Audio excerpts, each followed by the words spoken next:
ঘটনাটি ৮০-র দশকের। তখন ইন্দোনেশিয়ার একটি গ্রামে রাডেন নামের এক জমিদারের শাসনকাল। ধন দৌলত প্রাচুর্যে সমৃদ্ধ থাকলেও রাডেনের স্ত্রী মিনাতি তাকে কোনো উত্তরাধিকারী দিতে পারেনি কখনোই। তারা ছিল নিঃসন্তান। তাই সন্তান লাভের আশায় শেষ বয়সে সে রাডেন সুজানা নামের এক মেয়েকে দ্বিতীয় বউ করে নিয়ে আসে বাড়িতে। তার গর্ভে সন্তানও আসে, তবে প্রসবের সময় বাচ্চাটি ভয়ঙ্করভাবে সুজানার পিঠ ছিঁড়ে বের হয়ে যায় আর সুজানার মৃত্যু হয়। কিন্তু খেলা তো শুরু হয় যখন মৃত সুজানা হঠাৎ করে আবার জীবিত হয়ে ফিরে আসে। কিন্তু কেন? ধীরে ধীরে খুলতে থাকে ঘটনায় একের পর এক টুইস্ট। আজকের এই ঘটনাটি ইন্দোনেশিয়ার ২০০ থেকে ৩০০ বছর পুরনো লোককথা সুন্ডেল বোলং থেকে নেয়া। মানে বহু শতাব্দী আগে থেকে লোককথায় প্রচলিত রয়েছে যে একটা মহিলা ছিল যাকে নাকি গর্ভপাতের সময় কালো জাদু করে মেরে ফেলা হয়েছিল, আর তারপর তার আত্মা ফিরে এসেছিল তার মৃত্যুর বদলা নিতে। আর এই লোককথা ঘিরেই ইন্দোনেশিয়ায় পূর্ব থেকে প্রায় অনেক সিনেমাই নির্মিত হয়েছে একই নামে। আর আজকের এই সিনেমাটি সবগুলোর শেষ সংস্করণ। তো এক্সপ্লেইন করতে যাচ্ছি ইন্দোনেশিয়ান হরর প্রেতালা presents Suzzanna Kliwon Friday night. তো কি অবস্থা সবার? আমি শুভ্র, সম্পূর্ণ ভিডিও জুড়ে থাকছি আপনাদের সাথে, আর আপনারা দেখছেন প্রেতালাপ। তাহলে চলুন চলে যাওয়া যাক ভয়ানক দুনিয়ায়, যেখানে আপনার ভয় করবে তার আগে চ্যানেলটি সাবস্ক্রাইব করে ফেলুন। ঘটনার শুরু। দেখা যায় ইন্দোনেশিয়ার একটি গ্রামে কুস্তি খেলার আয়োজন হয়েছে। সেখানে দুজনের মধ্যে প্রতিযোগিতা হচ্ছে। একজনের নাম আর্য। এখানে আমরা গল্পের মূল চরিত্র সুজানা নামের মেয়েটাকেও দেখতে পাই, যে খেলা দেখছিল। যদিও সেখানে আর্য নামের ছেলেটি পেরে উঠছিল না সেই লম্বা লোকটার সাথে, কিন্তু সে যখন সুজানাকে দেখে একবার, তার ভেতরে শক্তি যেন আরো বেড়ে যায় আর সে জিতে যায় সেই কুস্তি খেলা। পুরস্কার হিসেবে একটা ছাগল পায় সে। এখানে বলে রাখা ভালো, আর্য আর সুজানা তারা দুইজনকে অনেক আগে থেকেই অনেক ভালোবাসে, এমনকি বিয়ে করার প্ল্যানিংও চলছে। তারা যখন বাড়ি ফিরছিল, সুজানা তখন আর্যকে বলে, এই ছাগলটা বিক্রি করে দাও, অনেকটা টাকা পাবে। কিন্তু দেখা যায় আর্য বলে, না, এটা আমি বিক্রি করব না, আমাদের বিয়ের সময় তাকেই রান্না করা হবে। যাই হোক, আর্য সুজানাকে তার বাড়িতে পৌঁছে দিলে সেখানে আমরা দেখতে পারি অনেকগুলো লোক সুজানার বাড়ি ঘেরাও করেছে, তার বাবা মাকে শাসাচ্ছে। আর্য আর সুজানা এগিয়ে যায় এবং জিজ্ঞেস করে, কি হয়েছে? ওই লোকগুলো সুজানাকে বলছিল, তোমার বাবা আমাদের মালিকের সাথে বাজি খেলেছিল আর হেরে গিয়েছে, আর বাজিটা রেখেছিল তোমাদের বাড়ি, ধানের জমি, এসবের উপর। এখন আমরা এগুলোই নিতে এসেছি। সুজানা তখন অনেক মন খারাপ করে তার বাবাকে বলে, তুমি না আমাকে কথা দিয়েছিলে কখনো আর এসব খেলবে না? সেখানে কোনোভাবেই সেই লোকগুলোকে আটকানো যাচ্ছিল না। সুজানা তখন বলে, আপনারা থামুন, আমাদেরকে কিছু সময় তো দিতে হবে আপনাদের পাওনা পরিশোধ করতে। কিন্তু সেখানে লোকগুলো বলছিল, আমরা যদি খালি হাতে চলে যাই তাহলে কি জবাব দেব জমিদারকে? তখন দেখা যায় আর্য তার পুরস্কার পাওয়া ছাগলটা তাদেরকে দিয়ে দেয়, আপাতত জমিদারকে মানানোর জন্য। সুজানা সেখানে মানা করলেও কিছু করার ছিল না। পরদিন সকাল আমরা দেখতে পারি সুজানা সহ তার পরিবারকে গ্রামের জমিদার রাডেন তার বাড়িতে দাওয়াত দিয়ে নিয়ে গিয়েছে, আর তাদের সামনে আগামীকাল রাতে আর্যের দেয়া ছাগলটা ফ্রাই করে এনে রাখা হয়। সুজানার বাবা বলতে থাকে, হুজুর, আপনি আমার কাছে অনেক পাওনা, কিন্তু এত আতিথেয়তা কিসের জন্য তা বুঝতে পারছি না, আর আমি জানি না কিভাবে আপনার সব টাকা পরিশোধ করব। রাডেন বলে, আমি তোমাদেরকে এখানে পাওনা টাকা আদায়ের জন্য দাওয়াত দেইনি, তোমাদের সবকিছু দখল করে আমি আর কি পাবো? পৃথিবীতে আমার যা কিছু রয়েছে তা অনেক বেশি, আমার জন্য সবকিছুই রয়েছে, শুধু একটা জিনিস বাদে, আর সেটা হচ্ছে আমার উত্তরাধিকারী, যে পরবর্তীতে আমার সবকিছু ভোগ করবে, মালিক হবে। সে আরো বলে, সুজানা অনেকটা বড় হয়েছে, তাকে নিশ্চয়ই তোমরা বিয়ে দেওয়ার জন্য চিন্তা ভাবনা করেছো। সুজানা বলে, আপনি যা বলতে চান স্পষ্ট করে বলুন। রাডেন হেসে বলে, দেখা যাচ্ছে সুজানা মামুনি স্পষ্ট কথা বলা খুব পছন্দ করে। আচ্ছা বলছি, আমি চাই তোমাকে বিয়ে করতে আমার উত্তরাধিকারীর জন্য। তবে মনে রেখো, এটা আমার কোনো প্রস্তাব নয়, প্রস্তাব হিসেবে নিলে ভুল হবে। বাড়ি জমাজমির পাওনার বিষয়টা কিন্তু মাথায় রেখো। সেখানে জমিদারের এই প্রস্তাব প্রত্যাখ্যান করার কোনো শক্তিই ছিল না কারো। সুজানা তার পরিবারের জন্য সেখানে সম্পূর্ণ অসহায় হয়ে যায়। যদিও রাডেনের স্ত্রী মিনাতির এই বিষয়টা মোটেও পছন্দ হচ্ছিল না। যে যত কথাই বলুক, সতীনকে মেনে নিবে এমন মহিলা পৃথিবীতে নেই বললেই চলে। যেহেতু এখানে কারো সাহস নেই কিছু বলার বা করার, আমরা দেখতে পারি সেদিন সন্ধ্যা সময়েই শুরু হয় বড় করে বিয়ের আয়োজন। এলাকার জমিদারের বিয়ে বলে কথা, অনেক ভালো করে আয়োজন করা হয়েছে। মণ্ডপে রাডেন সুজানার হাত ধরার চেষ্টা করছিল, এতে সে খুব অস্বস্তি বোধ করছিল। যতই হোক, ভালোবাসার মানুষকে ছেড়ে এমন বুড়ো লোককে বিয়ে করতে হচ্ছে, এটা সে মন থেকে কোনোভাবেই মেনে নিতে পারছিল না। আর তখনই আমরা দেখতে পারি তার বয়ফ্রেন্ড আর্য সেখানে মদ খেয়ে মাতাল হয়ে উপস্থিত হয়। তাকে আটকাতে রাডেনের লোকেরা তখন তাকে মারতে শুরু করে। তখন তাকে বেঁধে জমিদার রাডেন চাবুক মারতে শুরু করে। সুজানা তো এসব দেখে কান্না করছিল। সেখানে রাডেন আর্যের হাত কেটে ফেলতে চাইছিল, কেন সে তার স্ত্রীর দিকে হাত বাড়িয়েছে এই বলে। সেখানে সুজানা তখন আর্যর সামনে পড়ে যায়, রাডেনকে বলে, প্লিজ তুমি যেভাবে চাইবে আমি সারা জীবন তোমার সাথে সেভাবেই থাকবো, সব কথা অক্ষরে অক্ষরে পালন করব, তোমার দাসী হয়ে থাকবো, তাও তাকে ছেড়ে দাও। এই কথাতে আমরা দেখতে পারি আর্যকে রাডেন ছেড়ে দেয় আর সুজানাকে ধরে ঘরে নিয়ে যায় আর তার সাথে বাসর শুরু করে। এর পরের দিনের কথা, সেদিনও রাডেন সুজানা মানে তার দ্বিতীয় বউয়ের সাথে ঘুমাতে যাচ্ছিল, কিন্তু তার প্রথম স্ত্রী মিনাতি বলছিল, ওগো তুমি কি আজও আমার সাথে থাকবে না? রাডেন বলে, না, তুমি তো জানো আমি কি কারণে এটা করছি, আমাদের উত্তরাধিকারী প্রয়োজন যেটা তুমি দিতে পারবে না। সেখানে মিনাতি বলছিল, নাকি তুমি তাকে ভালোবেসে ফেলেছ? সেখানে কিছু না বলেই রাডেন চলে যায়। এর পরদিন সকালে আমরা দেখতে পারি মিনাতি বাড়ির কাজের লোক রাতিহকে দিয়ে একটা চিরুনি আনায় এবং তাকে চলে যেতে বলে সেখান থেকে। দেখা যায় সেই চিরুনিতে অনেকগুলো চুল লেগেছিল আর এটা ছিল সুজানার চিরুনি। এদিকে সুজানা যখন ঘুমাচ্ছিল তখন সে খেয়াল করে তার কাঁথার নিচে যেন কিছু একটা রয়েছে, আর সে কাঁথা সরাতেই দেখতে পারে অনেকগুলো সাপ সেখানে পড়ে রয়েছে। সে তো খুবই ভয় পেয়ে যায়, সেখান থেকে নামতে চায়, কিন্তু একই ফ্লোরের মধ্যেও রয়েছে অজস্র সাপ, কিন্তু এগুলো কিভাবে এখানে এলো? সে ভয় পেতে পেতে কোনোভাবে সেই ঘর থেকে বের হয়। কিছুদিন পর আমরা দেখতে পারি গ্রামের সবাই একটা জায়গায় উপস্থিত হয়। রাডেন সুজানাকেও সেখানে নিয়ে আসে। এই গ্রামে প্রতি বছরই ভালো ফসল হলে সেই আনন্দে অনুষ্ঠান করা হয়, বিষয়টাকে উদযাপন করা হয়। সেখানে সবার উদ্দেশ্যে রাডেন বক্তব্য দিচ্ছিল। এই বছর ফসল খুব ভালো হয়েছে। এর সাথে আপনাদের আরো একটি খুশির সংবাদ দেওয়া যাক, আমার দ্বিতীয় স্ত্রী সুজানা ইতিমধ্যেই গর্ভবতী।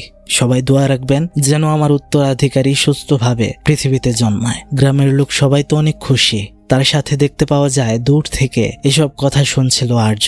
নিজের প্রেমিকা গর্ভবতী এখন, এটা শোনার পর মনের অবস্থা যেমন হওয়া উচিত তারও ঠিক তেমনটাই হয়েছে। কিন্তু এখানে আমরা দেখতে পাচ্ছিলাম রাডেনের প্রথম বউ মিনাতির এই বিষয়টা খুব একটা পছন্দ হয়নি। আর দেখা যায় সে সন্ধ্যা সময় চলে যায় গ্রামের শেষে একটা কবিরাজ জায়ার ডেরায় এবং সেখানে বলে, তোর সাপগুলো কোনো কাজ করেনি সেদিন। তখনই আমরা বুঝতে পারি সুজানার চিরুনি থেকে চুল নিয়ে সেদিনই কালো জাদু করা শুরু হয়েছিল তার উপর। মিনাতি জায়া কবিরাজকে বলছিল, এমন কিছু কর যাতে এই মুখপুরিটা আর না বাঁচে। এদিকে দেখা যায় সুজানা তখন চা খাচ্ছিল, হঠাৎ করে তার গলার মধ্যে খারাপ লাগছিল আর তখনই গলা থেকে বের হয়ে আসে অনেক লম্বা চুল, যা সে দেখে একদমই হতভম্ব হয়ে যায়। এগুলো কি হচ্ছে সে ভেবে পাচ্ছিল না। রাতে সুজানাকে নিয়ে সেদিন বাজার করছিল, তখন সে লক্ষ্য করে সেখানে কাজ করছে আর্য।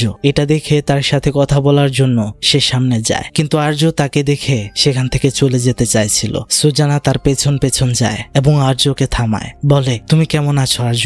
আর্য বলে, কেমন থাকার কথা? তুমি জানো না আমার নিজের ভালোবাসার মানুষকে অন্য কারো সন্তানের মা হিসেবে দেখতে পাওয়া কেমন লাগতে পারে আমার? সুজানা বলে, আমি এখনো তোমাকে ভালোবাসি জানো, তুমি তো বোঝোই যা করেছি সব আমার পরিবারের জন্য। তুমি যদি এখনো আমাকে ভালোবেসে থাকো তাহলে আমাকে একটা সাহায্য করো। আর্য বলে, কি সাহায্য? সুজানা বলে, আমার মনে হয় আমি সেই বাড়িতে নিরাপদ নই। সব সময় অদ্ভুত সব বিষয় ঘটতে থাকে। আমি অনেক সময় অনেক সাপ দেখতে পাই এবং সেদিন তো গলা থেকে চুলও বের হয়েছে। তার মনে হচ্ছে তাকে কেউ কালো জাদু করেছে। সে বলছিল, প্লিজ তুমি আমাকে সাহায্য করো। আর তখন সেখানে জমিদার বাড়ির কাজের লোক রাতে চলে আসায় সুজানা সেখান থেকে চলে যায়। এভাবে দেখতে দেখতে চলে যায় আরো 9টি মাস। মিনাতি কবিরাজ জায়ার কাছে আবার গিয়েছে আর বলছে, তুই আমায় বলেছিলি তুই অনেক শক্তিশালী কবিরাজ, কিন্তু তার প্রমাণ কোথায়? অন্যদিকে ওই মুখপুরীর পেট দিন দিন বড় হয়ে যাচ্ছে, সে শীঘ্রই সন্তানের জন্ম দিবে, তুই দেখিস না সে এখনো মরল না কেন? কবিরাজ বলতে থাকে, আমি এইবার যে কালো জাদুটা করব এটাতে সে কোনোভাবেই বাঁচতে পারবে না, সাথে সাথেই মারা যাবে, তবে এর জন্য কিছু খরচ প্রয়োজন। মিনাতি বলে, তোর যা প্রয়োজন খরচের জন্য সবকিছুই আমি দেব, এটা নিয়ে তুই চিন্তা করিস না। কিন্তু এই খারাপ কবিরাজটা বলছিল আমার অন্য কোনো কিছুর প্রয়োজন নেই, শুধু তোমাকে আমার সাথে রাত কাটাতে হবে। মিনাতি এটা শুনে রাজি হচ্ছিল না, সে কবিরাজকে গালাগালি করছিল, বলছিল তুই একটা খারাপ। জায়া কবিরাজ তখন বলে, আচ্ছা ঠিক আছে, তাহলে তুমি অন্য কোনো কবিরাজ খুঁজে নাও। সেখানে কোনো রাস্তা না পেয়ে মিনাতি কবিরাজের সামনে নিজেকে বিলিয়ে দেয়। আর এদিকে আমরা দেখতে পাচ্ছিলাম সুজানার পেটে হঠাৎ করেই ব্যথা উঠেছে। সে রাতিকে ডাক দেয়, দেখা যায় সুজানার পা বেয়ে বেয়ে পানি ঝরছিল। অন্যদিকে দেখা যাচ্ছিল কবিরাজ ভয়ঙ্কর ভাবে কালো জাদু শুরু করেছে। এদিকে দ্রুত ডেলিভারির জন্য দাইমাকেও আনানো হয়। সুজানার প্রচুর কষ্ট হচ্ছিল, কিন্তু দাইমা বাচ্চাটার কোনো দেখাই পাচ্ছিল না। বাহিরে রাডেন, মিনাতি সহ সবাই অপেক্ষা করছিল কি হয় না হয়। সেই কবিরাজের ডেরায় আমরা দেখতে পাচ্ছিলাম একটা মুরগিকে। সে যেভাবে কষ্ট দিচ্ছিল এভাবে সুজানাও তেমন ভাবে কষ্ট পাচ্ছিল। সুজানার পেটের ভেতরের বাচ্চাটা এমন ভাবে সেখানে নড়তে শুরু করে দেয়, দাইমা সহ রাতি খুবই ভয় পেয়ে যায়। তারা তখন সুজানাকে ছেড়ে ভয় পেয়ে দাঁড়িয়ে থাকে। ঠিক ওই মুহূর্তে সুজানার পেটটা স্বাভাবিক হয়ে যায়, আর হঠাৎ করেই পেটটা যেন পিঠের জায়গায় চলে যায়, পিঠ ফুলে যায় পেটের মতো, আর সুজানা ব্যথায় কাতরাতে কাতরাতে বিছানায় পড়ে যায়। দেখা যায় সুজানার পিঠ একদমই ফেটে সেখানে ব্লাস্ট হয়ে যায়, আর সে সেখানেই শেষ হয়ে যায়। তবে বাচ্চাটা বেঁচে যায়। রাডেন সহ সবাই তো একদমই হতভম্ব হয়ে যায়। এটা কি ঘটলো, কিভাবে সম্ভব, এটা যা জীবনে কেউ দেখেনি। সেখানে মিনাতি রাডেনকে বুঝ দিচ্ছিল যে হয়তো সুজানা কালো জাদুর আশ্রয় নিয়ে বাচ্চা জন্ম দিয়েছিল, আর তাই তার এইরকম পরিণতি হয়েছে। কেননা একমাত্র আল্লাহ ছাড়া কারো কাছে চেয়ে কিছু নিলে সেটার ফল ভালো হয় না। মিনাতি রাডেনকে আরো বুঝ দিচ্ছিল যে সে মারা গিয়েছে তো কি হয়েছে, আমরা যেটা চেয়েছিলাম আমাদের উত্তরাধিকারী সেটা তো আমরা পেয়েছি, আর এটা হচ্ছে একটা মেয়ে। সে এখন ঘুমাচ্ছে, সুস্থ আছে। তবে আমরা দেখতে পাচ্ছিলাম সেখানে খুশি ছিল না রাডেন, কেননা সে তার উত্তরাধিকারী হিসেবে একটা ছেলেকে চেয়েছিল।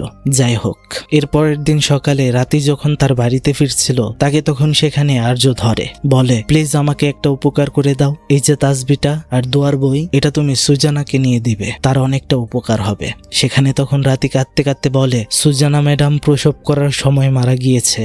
এখন এটা শুনে তো সম্পূর্ণ আকাশ ভেঙে পড়ে আর্যর মাথায়। কি শুনলো সে?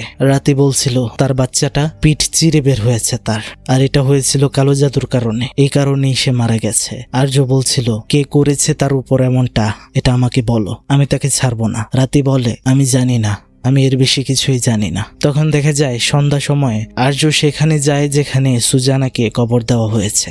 সেখানে গিয়ে সে কবর খুঁড়তে শুরু করে সুজানার, আর লাশটা একদমই বের করে ফেলে। উল্টে দেখতে পারে পিঠের মধ্যে গর্ত হয়ে গেছে। সে কাঁদতে কাঁদতে বুকে জড়িয়ে নেয় ভালোবাসার মানুষকে, চিৎকার করতে থাকে কেন তাদের সাথে এমনটা হলো। দেখা যায় সুজানার লাশকে নিয়ে সে এবার জঙ্গলের ভেতর দিয়ে হাঁটতে থাকে। সকাল হলে আমরা দেখতে পারি সে লাশের উপরেই শুয়ে ঘুমিয়েছিল। সেখানে হঠাৎ করে কেউ একজন তাকে গম্ভীর কণ্ঠে ডাকতে শুরু করে, তার নাম ধরে। সে সজাগ হয়ে যায়, আশেপাশে দেখতে শুরু করে, কিন্তু কেউ ছিল না। এদিকে লাশটা পচনও ধরতে শুরু করেছে। সে লাশটাকে নিয়ে আবারও সামনে আগাতে শুরু করে। হঠাৎ করে সে বুঝতে পারে তার পেছন নিয়েছে কেউ। একটা জায়গায় সুজানার দেহ রেখে জোরে জোরে বলতে শুরু করে, আমি জানি তুমি আমাকে ফলো করছো, কে তুমি? তখন অদৃশ্য থেকে আবারও কথা আসে, এটা কার লাশ? তুমি দৌড়াচ্ছ কেন এটাকে নিয়ে? আর্য বলে, সে আমার প্রেমিকা ছিল, আমি তাকে অনেক ভালোবাসি, কিন্তু তাকে কালো জাদু করে মেরে ফেলা হয়েছে। অদৃশ্য শব্দ আসে আবারও, কে মেরেছে তাকে? আর্য বলে, ওই জমিদার, সেই বাড়িতেই কেউ না কেউ তাকে মেরেছে। আর্য বলে, তুমি কে? আমার সামনে আসো। অদৃশ্য থেকে উত্তর আসে, আমার নাম শামিল, অর্থাৎ শামায়েল, আমি মৃত্যু। তুমি তোমার প্রেমিকার লাশ নিয়ে কি করবে? আর্য বলছিল, আমি জানি না কি করব। অদৃশ্য থেকে আবারও শব্দ আসে, সুজানা অনেক কষ্ট করে মারা গিয়েছে, তাকে মেরে ফেলা হয়েছে, তার প্রতিশোধ নেওয়া প্রয়োজন, তাই না? তুমি যদি চাও তাহলে আমি তাকে পুনরায় জীবিত করে দেব। আর্য বিশ্বাস করে না, বলে এটা সম্ভব নয়। সেখান থেকে আবার বলা হয় সম্ভব, তবে তোমাকে আমাকে একটা কথা দিতে হবে। সুজানার সন্তান তুমি আমার কাছে নিয়ে আসবে, এটা তোমার প্রেমিকার জীবন দেওয়ার বদৌলতে আমি তার সন্তান চাই। সেখানে আর্য যেভাবেই হোক তার প্রেমিকাকে জীবিত দেখতে চাইছিল, আর সে রাজি হয়ে যায়। সেই অদৃশ্য শব্দ থেকে তাকে বলা হয় বসে পড়তে, চোখ বন্ধ করতে, আর তখনই একটা বজ্রপাত, তাকে চোখ খুলতে বলা হয়। আর আমরা দেখতে পারি তার পেছনে সুজানা উঠে বসে পড়েছে, মানে জীবিত হয়ে গেছে।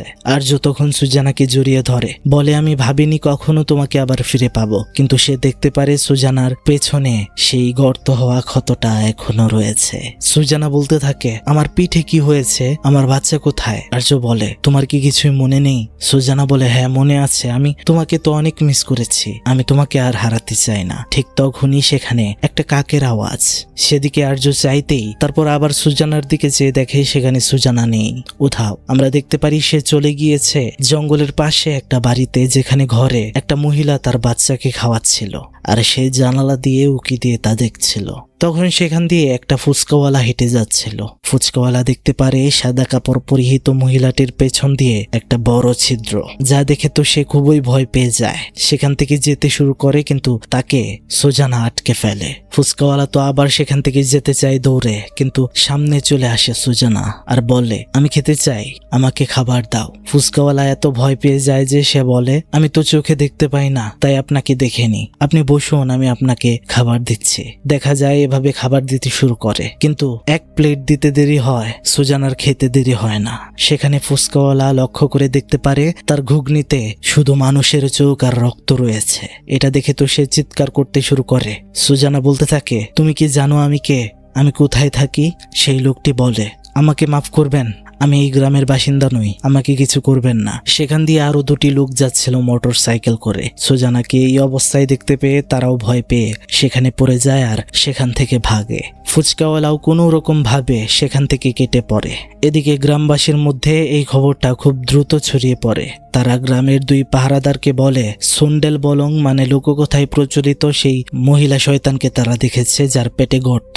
এইখানে দুইজন পাহারাদারদের নাম হচ্ছে পাক আর রোজালি, কিন্তু তারা এই কথাগুলো বিশ্বাস করে না। বলে, তোমরা এইসব বিষয়ে চিন্তা করা বাদ দাও তো, নিশ্চিন্তে গিয়ে ঘুমাও, আমরা তো পাহারা দেওয়ার জন্য রয়েছি, আর কখনো যদি আমাদের সামনে এরকম কিছু পড়ে তাহলে আমরা দেখে নিব, আর অন্ধবিশ্বাস থেকে নিজেদেরকে সবাই ঠিক রাখো, ঠিক আছে? এদিকে দেখা যায় জঙ্গলের ভেতরে এখনো খুঁজে চলেছে আর্য সুজানাকে। তখন সুজানা উড়ে উড়ে তার সামনে আসে আর বলে, তুমি আমাকে মিথ্যা বলেছ, আমাকে সবাই ভয় পাচ্ছে কেন, আমার পিঠে গর্ত কেন? আর্য বলে, আমাকে মাফ করে দাও, তোমার উপর কালো জাদু করা হয়েছিল জমিদার বাড়িতে, তোমার পিঠ ছিঁড়ে একটি বাচ্চারও জন্ম হয়, তুমি মারা গিয়েছিলে, তোমাকে কবরও দেওয়া হয়েছিল, কিন্তু আমি তোমাকে কবর থেকে তুলে এনেছি, কারণ তোমাকে শেষবারের মতো দেখতে চেয়েছিলাম। ওই জমিদার আর তার স্ত্রী তোমাকে আমার থেকে কেড়ে নিয়েছে। সুজানা বলছিল, যদি আমি মারাই যাই তাহলে আমি আবার জীবিত হলাম কিভাবে? আর্য বলে, আমি চুক্তি করেছি আর তোমাকে আবার ফিরিয়ে নিয়ে এসেছি। সুজানা বলে, কার সাথে চুক্তি করেছ? আর্য বলে, শয়তানের কাছে। সুজানা রেগে বলছিল, তুমি কেন আমাকে আবার পুনর্জীবিত করলে? এটা একদমই ঠিক করনি। আর্য বলে, আমাকে ক্ষমা করে দাও, আমি দ্বিতীয়বার তোমাকে আর হারাতে চাইনি সুযোগ পেয়েও, আমি তোমাকে ভীষণ ভালোবাসি, তোমার সাথে থাকতে চাই আজীবন। সুজানা বলে, কিন্তু আমার এই রূপ দেখে তোমার ভয় করে না? আর্য বলে, না, আমি তোমাকে ভালোবাসি, ভালোবাসা রূপ দিয়ে হয় না। কিন্তু সেখানে সুজানা বলছিল, আমাকে আমার বাচ্চাকে তাদের থেকে বাঁচাতে হবে, সেই জমিদার আর তার স্ত্রী থেকে আমার বাচ্চাকে রক্ষা করতে হবে, তুমি আমাকে সাহায্য করো। এরপর দেখা যায় আর্য রাতির কাছে গিয়ে বলে, রাতি, তোমার একটু সাহায্য প্রয়োজন, এবং তাকে নিয়ে চলে আসে জঙ্গলে। আর্য সুজানাকে ডাকতে শুরু করে। রাতি তো অবাক হয়ে যায়, আরে ম্যাডাম তো মারা গিয়েছে, তাকে ডাকছো কেন? আর্য বলে, তোমাকে বুঝাচ্ছি, এখানে একটু দাঁড়াও। এটা বলে সে সামনে গিয়ে সুজানাকে খুঁজতে শুরু করে, কিন্তু রাতি হঠাৎ করে দেখতে পারে গাছের মগ ডালে বসে আছে সুজানা আর ভয়ানক ভাবে হাসছে। এটা দেখে তো সে খুবই ভয় পেয়ে যায়। সুজানা এবার তার দিকে এগিয়ে আসতে শুরু করে, সে খুবই ভয় পাচ্ছিল। আর্য সেখানে এসে তখন সুজানাকে থামায় আর বলে, কিছু করো না, এটা হচ্ছে রাতি, জমিদার বাড়ির কাজের লোক, সে ভালো, তোমার বাচ্চাকে খুঁজে পেতে সে সাহায্য করবে। আর্য রাতিকে বলে, তুমি কোনো চিন্তা করো না, তাকে আমি জীবিত করেছি, সে তোমার ক্ষতি করবে না। সুজানা বলছিল, আমার বাচ্চা কেমন আছে? রাতি বলে, ভালো আছে ম্যাডাম, তবে তার নিরাপত্তার জন্য আমি চিন্তিত। আমি দেখেছি মিনাতি সুযোগ পেলেই বাচ্চার ক্ষতি করার চেষ্টা করে, আর মাঝে মাঝে এখানে একটা কবিরাজ আসে যার নাম জায়া। সেটা সেদিন ও এসেছিল আর বলছিল সেই কবিরাজ নাকি বুঝতে পেরেছে কোনো এক শক্তি নাকি এই বাড়িতে ঢোকার চেষ্টা করবে, আর এই জন্য সেই জমিদার বাড়ি নাকি প্রোটেক্ট করতে হবে।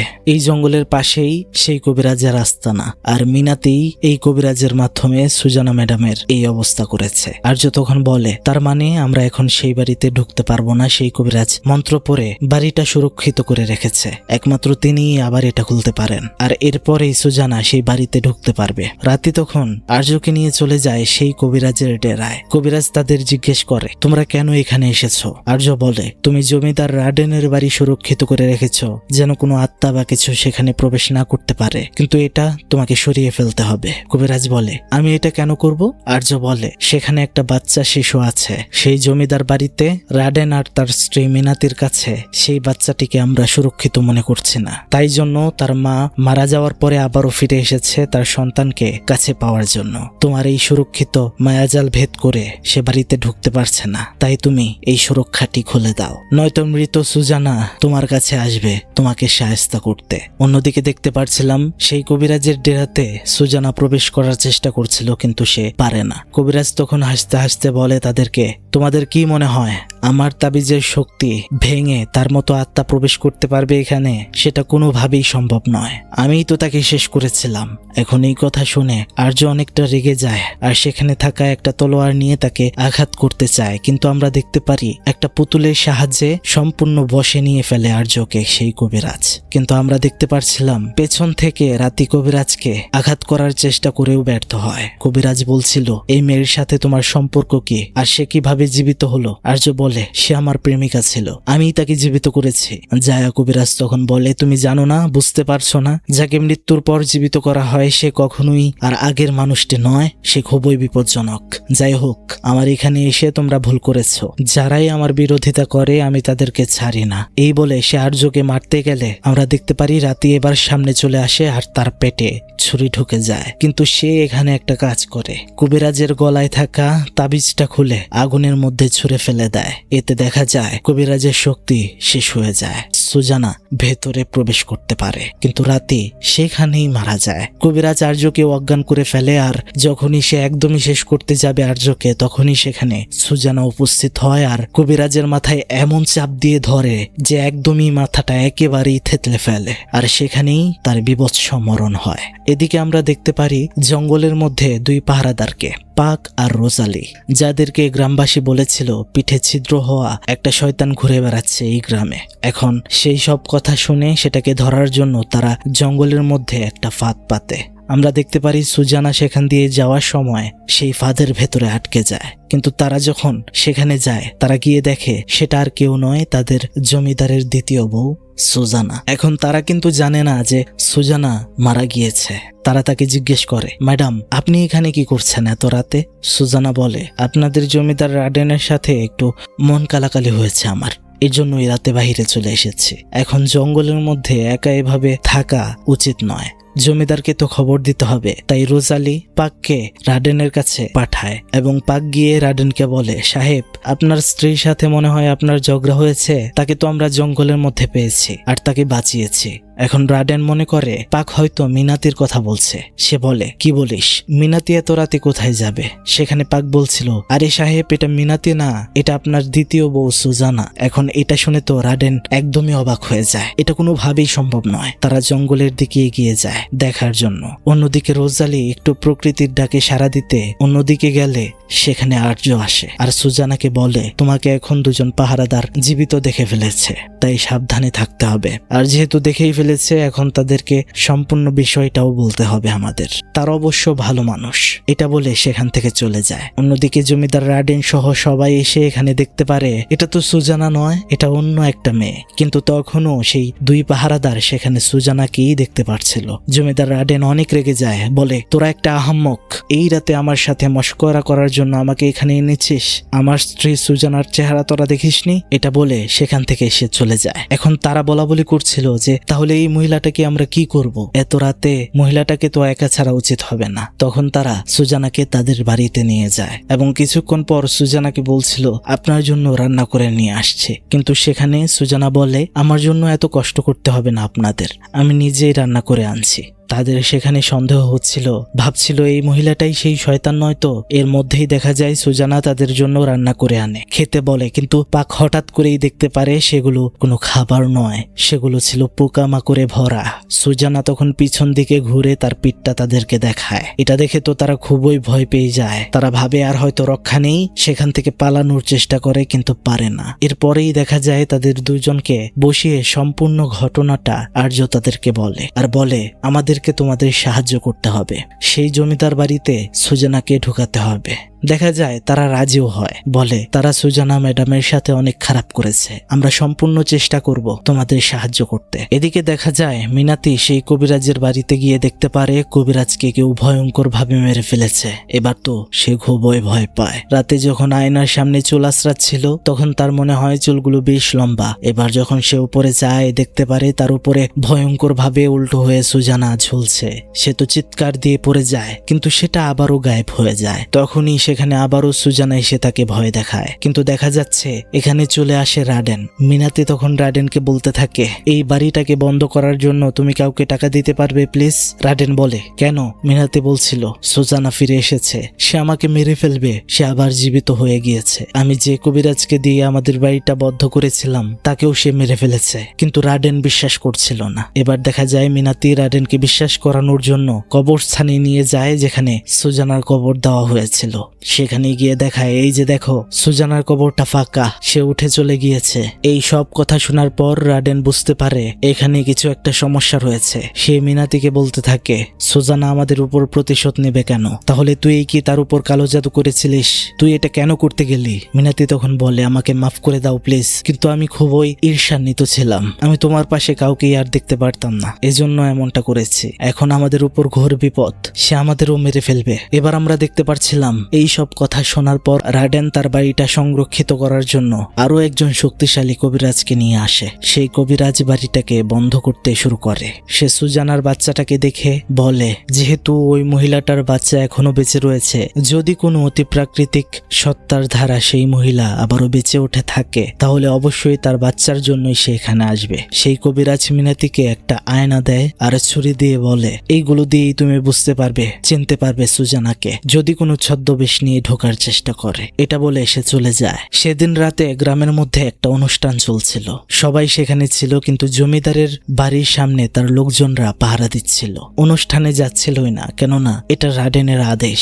কিন্তু সেখানে আমরা দেখতে পারি পাক আর রোজালি যায় আর সবাইকে গিয়ে বলে তোমরা এখানে পাহারা দিচ্ছ, এত সুন্দর অনুষ্ঠান হচ্ছে গ্রামে, তাও বছরে একবার, এই অনুষ্ঠান কি মিস করবে? এটা বলার কারণে দেখা যায় তিনজনেই সেখান থেকে অনুষ্ঠানে চলে যায়। শুধু সেখানে থেকে যায় জমিদারের খাস কর্মকর্তা পাকসা।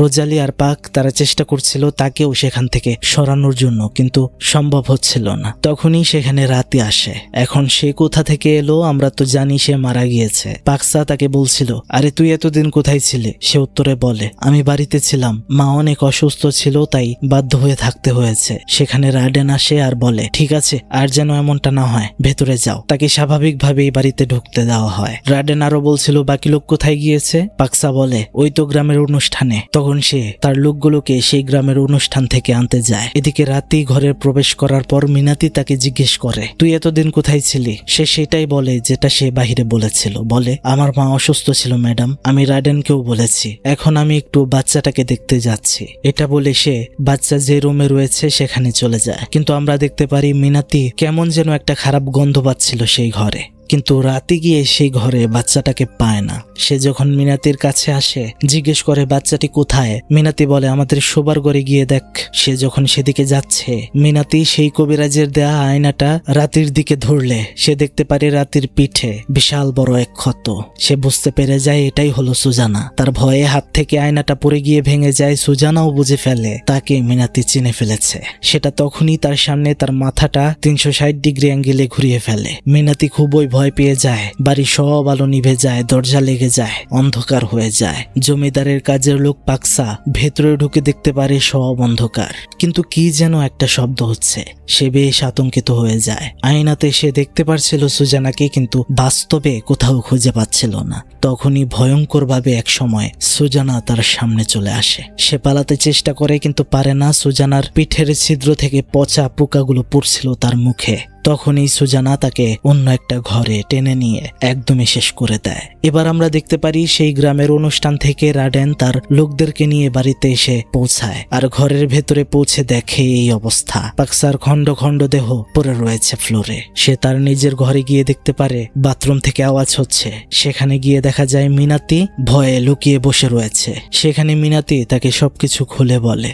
এদিকে রাডেনের লোক বাড়িতে ঢুকে খুঁজতে থাকে যে কে এমনটা করলো। অন্যদিকে দেখা যায় বাড়িতে আর্য ঢুকে পড়েছে। এবার আর্যের সাথে জমিদারের লোকগুলোর ফাইট হয়, কিন্তু সে পারছিল না। সেখানে তখন সুজানা এসে আর্যকে বাঁচায় আর তাদেরকে একদমই শেষ করে ফেলে ভয়ঙ্কর ভাবে। কিন্তু আমরা দেখতে পারি সেখানে মিনাতি আর রাডেন চলে আসে সুজানার বাচ্চা হাতে নিয়ে আর বলে, তুই যদি আমাদেরকে কিছু করার চেষ্টা করিস তাহলে তোর বাচ্চাকে মেরে ফেলবো। আর তখনই দেখা যায় একটা মন্ত্রসিক্ত ছুরির মতো তীক্ষ্ণ কিছু একটা সুজানার শরীরে এসে বিঁধে যায়, যেটা তার দিকে ছুঁড়ে মেরেছিল সেই নতুন কবিরাজ। আর আমরা দেখতে পারি সেখানে সুজানাকে রাডেন গুলি করে। সেই মন্ত্রসিক্ত সচালো ছুরির কারণে সুজানা একদমই শক্তিহীন হয়ে যায়। তখনই দেখা যায় সেখানে চলে আসে আর্য আর তলোয়ার দিয়ে রাডেনের আঙুল কেটে ফেলে সুজানার উপর বন্দুক চালানোর জন্য। আর সেই বন্দুক দিয়ে সেই কবিরাজকে গুলি মেরে একদমই উড়িয়ে দেয়, যেটা সুজানাকে বশ করার চেষ্টা করছিল। তখন সুজানার শরীর থেকে সেই মন্ত্রসিক্ত ধাতব জিনিস উঠিয়ে নিলে সুজানা আবারও তার আগের রূপে শক্তিশালী হয়ে ফিরে আসে। আর সেই ধাতব জিনিসগুলো দিয়েই সেই কবিরাজকে একদমই শেষ করে ফেলে আর রাডেনকেও শেষ করে ফেলে। মিনাতি নিজের জীবন বাঁচাতে সুজানার বাচ্চাকে নিয়ে দৌড় দেয়। পেছন পেছন সুজানা যাচ্ছে। মিনাতি বলে, তুই আমাকে কিছু করার আগে তোর বাচ্চাকে আমি মেরে ফেলবো। এটা বলে দেখা যায় বাচ্চাকে মিনাতি ছুঁড়ে ফেলে দেয়। সুজানা তার শক্তিতে বাচ্চাটাকে বাঁচিয়ে ফেলে আর নিজের বাচ্চাটার কাছে গিয়ে তাকে আলিঙ্গন করে। এ যেন এক যুদ্ধের পরে নিজের সন্তানকে জিতে নেওয়া। কিন্তু এবার দেখা যায় সে চলে যায় মিনাতির কাছে। মিনাতি একটা আগুনের মশাল দিয়ে নিজেকে বাঁচানোর চেষ্টা করছিল, কিন্তু সুজানার হাতের শক্তির ইশারায় সে সেটা ফেলে দেয়। এতে সেখানে আগুন জ্বলে যায়। আর্য সুজানার বাচ্চাকে কোলে তুলে নেয়, কিন্তু হঠাৎ করে দেখা যায় সেখান থেকে সুজানা উধাও। কিন্তু না, উধাও না, তখনই মিনাতি একদমই শূন্যে ভাসতে শুরু করে আর সেখান থেকে নিচে পড়ে যায়। তখনই ঘটে ভয়ঙ্কর ঘটনা। সব যেন আবারও রিক্রিয়েট হয়। মিনাতির পিঠ বড় হতে শুরু করে, ফুলে যায় আর প্রচন্ড কষ্ট হয় মিনাতির। আর দেখা যায় তখনই সেখান থেকে পিঠ ফেটে ভেতর থেকে সুজানা বের হয়ে আসে। আর তার যেভাবে মৃত্যু হয়েছিল একইভাবে মিনাতিকে মেরে সে প্রতিশোধ পূরণ করে। এবার দেখা যায় সুজানা আর্যর কাছে আসে আর তার বাচ্চা কুলে নিয়ে বলে, এখন থেকে আমরা খুব সুখে থাকবো, চিরকাল একসাথে থাকবো। কিন্তু তখন দেখা যায় আর্য আবারও তার কাছে বাচ্চাটা নিয়ে নেয়। শেষবারের মতো সুজানাকে জড়িয়ে ধরে আর হঠাৎ করে কবিরাজের মন্ত্রসিক্ত সেই সচালো ধাতব জিনিসটা এবার সুজানার মাথার ভেতরে ঢুকিয়ে দেয়। সুজানা বলতে থাকে, তুমি কেন এটা করলে? আর্য বলে, আমাকে মাফ করে দিও, কিন্তু শয়তানের সাথে চুক্তির মাধ্যমে তোমাকে জীবিত করা ছিল আমার প্রচন্ড ভুল আর প্রকৃতির বিপক্ষে কাজ। আর যে বিষয়টা নিয়ে শয়তানের সাথে চুক্তি হয়েছিল সেটা হচ্ছে তোমাকে ফেরানোর পর তোমার এই বাচ্চাটা আমাকে দিতে হতো শয়তানকে বলি হিসেবে, কিন্তু আমি সেটা পারবো না। এই মেয়ে হচ্ছে তোমার একমাত্র স্মৃতি আমার কাছে এই জীবনে, আমি তাকে বাঁচিয়ে রাখতে চাই, আমার পরিচয়। তখন সেখানে সুজানা আরো একবার শেষ হয়ে যায়। তাকে আবারও কবর দেওয়া হয়। অনেকদিন পর আমরা দেখতে পারি সুজানার মেয়ে বড় হয়ে গিয়েছে। আর্যর সাথে সে খুব ভালো আছে। আর এইভাবেই এই ঘটনাটির সমাপ্তি ঘটে। একমাত্র আল্লাহ তাআলা ছাড়া কখনো সম্ভব নয় পুনরায় জীবিত হওয়া। যদি হয় তাহলে সেটা শয়তানের ধোঁকা মাত্র। এখানে শয়তান সুজানার মেয়ের বলির বদলতে সুজানাকে জীবিত করেছিল ঠিকই, কিন্তু সুজানার ভেতরে যে আত্মাটা ছিল সেটা আসলে সুজানা ছিলই না, কখনো ছিল না। এটা ছিল ইবলিস শয়তানের একটা কারসাজি, যেটা অনেক আগেই বুঝতে পেরেছিল আর্য, আর তাই শেষে সে এই কাজটা করলো। আশা করছি বন্ধুরা ঘটনাটি আপনারা বুঝতে পেরেছেন। তো বন্ধুরা, কেমন লাগলো আজকের এই এক্সপ্লেইন তা কিন্তু অবশ্যই কমেন্ট বক্সে জানাতে একদমই ভুলবেন না। ভালো লাগলে like, comment, subscribe, share must করাই লাগবে। এইটুকু আশা আপনাদের থেকে পেতেই পারি, এইটুকু সাপোর্ট আপনাদের থেকে পেতেই পারি। বিনিময়ে সবসময় চেষ্টা করে যাব ভালো ভালো গল্প আপনাদেরকে উপহার দেওয়ার জন্য। আজকের মতো বিদায় নিচ্ছি। ভালো থাকবেন সবাই, ভালো রাখবেন সবাইকে। আল্লাহ হাফেজ, আসসালামু আলাইকুম।